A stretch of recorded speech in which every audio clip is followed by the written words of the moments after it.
El eco de los disparos resonó en el edificio, una sinfonía de pánico y desesperación que se ahogaba bajo el estruendo de las sirenas y los gritos de la Policía Federal Mexicana que rodeaba el apartamento. Adolfo de Jesús Constanzo, de 26 años, sentía el cerco cerrarse a su alrededor, una ratonera de la que, por primera vez, ni toda la magia de sus rituales, ni las promesas de invencibilidad podrían sacarlo. Vestía una túnica ritualista, ensangrentada y manchada de quién sabe qué horrores recientes, y en sus ojos no había el brillo de la fe, sino la fría resignación de un hombre que había llevado sus creencias hasta el abismo. Frente a él, sus más fieles seguidores aguardaban su orden final, con los rostros desencajados por el miedo y la devoción ciega. El aire denso del pequeño espacio estaba cargado con el olor a incienso rancio, sangre seca y la inconfundible fragancia de la muerte que los había acompañado durante meses. Pero ahora, los disparos del exterior destrozaban esa ilusión, pieza por pieza. Había construido un imperio de miedo y superstición, un trono forjado con huesos humanos y bañado en sangre. Y ahora, ese trono se desmoronaba. Lo que los agentes afuera no entendían, mientras se preparaban para asaltar el último refugio del narco satanista, era que estaban a punto de cerrar el capítulo de un hombre. Sí, pero también estaban a punto de desvelar una oscuridad tan profunda y aberrante que haría temblar los cimientos de la lógica criminal. No se trataba solo de drogas y dinero.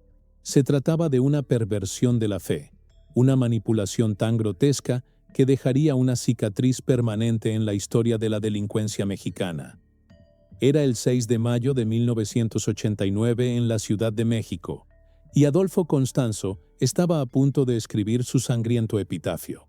Su madre, Delia Aurora González, era una figura central en su destino, una mujer practicante de religiones afrocubanas, y fue ella quien, desde la más tierna infancia, introdujo a Adolfo en los misterios y ritos del Palo Mayombe. Esta religión, de profundas raíces africanas, traída al Caribe por los esclavizados, era una compleja amalgama de espiritualidad, feitizaria, sacrificios animales y un particular culto a los muertos. Para Adolfo, no era solo una creencia, era el lenguaje con el que aprendió a ver y a manipular el mundo. Fue entrenado por un sacerdote, un tata, conocido como Carlos Trinidad, quien le impartió los secretos de los rituales, las invocaciones y las creencias ligadas a la protección espiritual a través de la sangre.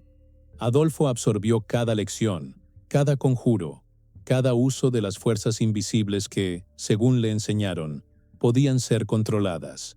Desarrolló una habilidad innata para la oratoria y una carisma magnética, cualidades que, en lugar de usar para el bien, pronto desviaría hacia propósitos mucho más oscuros y ambiciosos. No era un niño cualquiera, era un aprendiz de brujo, un futuro profeta del horror que ya estaba calibrando el poder que la superstición podía ejercer sobre las almas desesperadas. Se ganaba la vida como lector de cartas, astrólogo y curandero espiritual, ofreciendo consuelo y soluciones a problemas cotidianos a través de sus conocimientos de Palo Mayombe. Su reputación comenzó a crecer boca a boca, atrayendo a una clientela variada, desde amas de casa curiosas hasta pequeños comerciantes. Pero la verdadera inflexión llegó cuando su fama comenzó a alcanzar oídos en los círculos criminales. Para hombres y mujeres sumergidos en el peligro constante del tráfico de drogas, las promesas de Constanzo eran un bálsamo irresistible para el miedo. Él les ofrecía lo inaudito: protección contra las balas, invisibilidad ante la policía y, lo más tentador de todo, éxito garantizado en sus operaciones ilícitas. Con un magnetismo casi hipnótico, Constanzo logró agrupar bajo su mando a un elenco heterogéneo de seguidores. Traficantes de medio pelo que buscaban un extra de suerte, policías corruptos que anhelaban una ventaja sobrenatural en sus transacciones ilícitas, e incluso estudiantes de clase media, atraídos por la promesa de poder o una macabra curiosidad. La secta creía ciegamente que los rituales sangrientos, cada vez más elaborados y violentos, eran la única vía para garantizar un poder y una protección sobrenatural que los haría intocables. Este objeto, no solo un mero utensilio, sino una entidad viviente en su retorcida cosmovisión, era nutrido con una mezcla escalofriante de elementos: sangre, huesos humanos, partes de animales sacrificados, tierra de cementerios, y lo más perturbador, objetos personales de sus víctimas. Cada adición a la nganga, cada gota de sangre derramada en su interior, se justificaba como un acto para fortalecerla, para infundirle más poder, y así asegurar la invulnerabilidad de sus seguidores. Era una espiral descendente hacia la oscuridad, donde la fe se convertía en un arma y la devoción en una sentencia de muerte para los incautos. Su influencia se extendió a grupos ligados al naciente Cártel del Golfo, una organización que operaba con brutalidad y que encontró en las promesas de Constanzo un complemento perfecto para sus operaciones. No era solo un vidente, era un estratega místico, un facilitador de la violencia. Realizaba elaborados rituales antes de que se llevaran a cabo grandes cargamentos de drogas, antes de que se ejecutaran a rivales o se lanzaran operaciones contra facciones enemigas. Los líderes del cártel, hombres curtidos en la crueldad y el pragmatismo, se postraban ante este joven carismático, convencidos de que su magia era tan real como el dinero que movían. Esta falsa sensación de seguridad los llevó a una espiral de audacia y crueldad sin precedentes. Los sacrificios animales pronto no fueron suficientes para alimentar la sed de poder de la nganga, ni para saciar la megalomanía de Constanzo. La secta comenzó a realizar secuestros con un propósito macabro.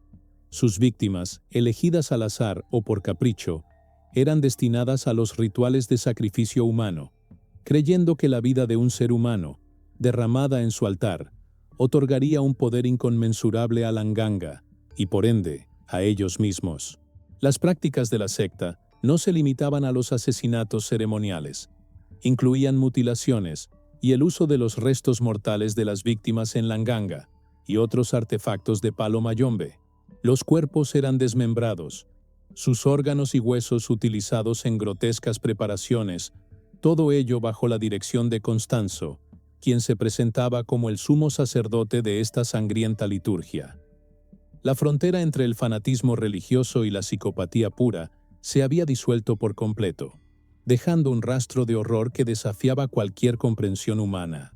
Era un secreto a voces en los círculos del narcotráfico de Matamoros, pero el miedo a Constanzo y la complicidad de las autoridades corruptas mantenían el silencio. Su imperio de terror, aunque profundamente arraigado en la corrupción local, dependía de una discreción que su creciente audacia y la vorágine de la violencia hacían imposible. El punto de inflexión, el error fatal que desataría su caída, llegó en 1989. Adolfo ordenó el secuestro de un joven estudiante americano, Mark J. Kilroy, de 21 años, en Matamoros, Tamaulipas.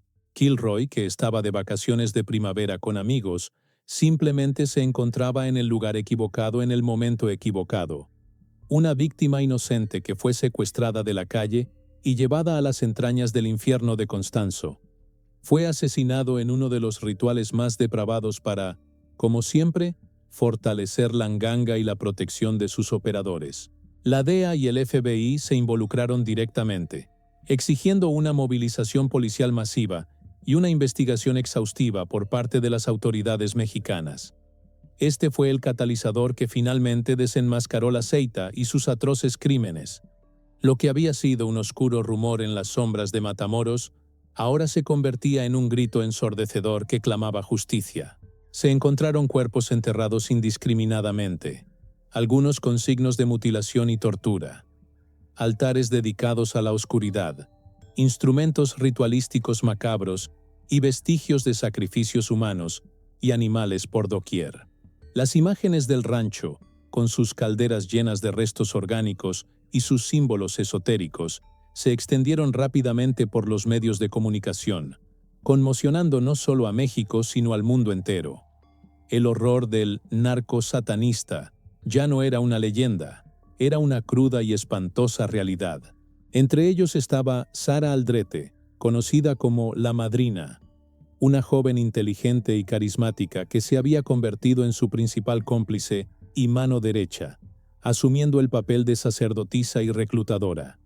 Durante días, la Policía Federal los siguió de cerca, estrechando el cerco implacablemente. La policía localizó su escondite en un apartamento de la colonia Cuauhtémoc. El edificio fue rodeado, y la confrontación final era inminente. Atrapado y sin salida, Adolfo Constanzo, el hombre que había prometido invencibilidad, tomó una decisión final tan macabra como su vida. Con la policía a punto de entrar, ordenó a su brazo derecho, Martín Quintana, que abriera fuego contra él y contra otro seguidor, Álvaro de León Valdés, conocido como El Dubi. Murió en el acto, a los 26 años, ejecutado por la mano de uno de sus devotos, en un acto final de control y perversión, eligiendo su propia muerte antes que ser capturado vivo. El caso de los narcosatanistas de Matamoros no solo estremeció al país, sino que expuso de manera brutal la compleja y aterradora intersección entre el crimen organizado, el fanatismo religioso y la corrupción policial que había permitido que tales atrocidades ocurrieran. Era una advertencia sombría de las profundidades a las que podía caer el alma humana cuando el poder, la superstición y el dinero se entrelazaban. Y cuéntanos en los comentarios, ¿desde qué rincón del mundo nos sigues en estas exploraciones de lo macabro? Nos emociona saber que nuestra comunidad crece, compartiendo estas historias a través del vasto mundo hispanohablante.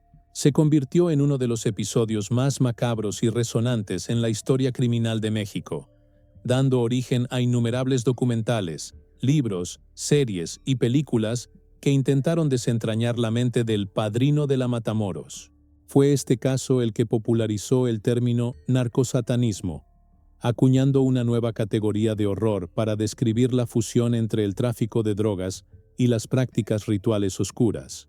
Pero más allá de la fascinación morbosa, la historia de Adolfo Constanzo sirvió como un escalofriante recordatorio de los peligros inherentes a la vulnerabilidad humana, la búsqueda desesperada de poder y la facilidad con la que la fe puede ser retorcida y manipulada para justificar actos de crueldad inimaginable.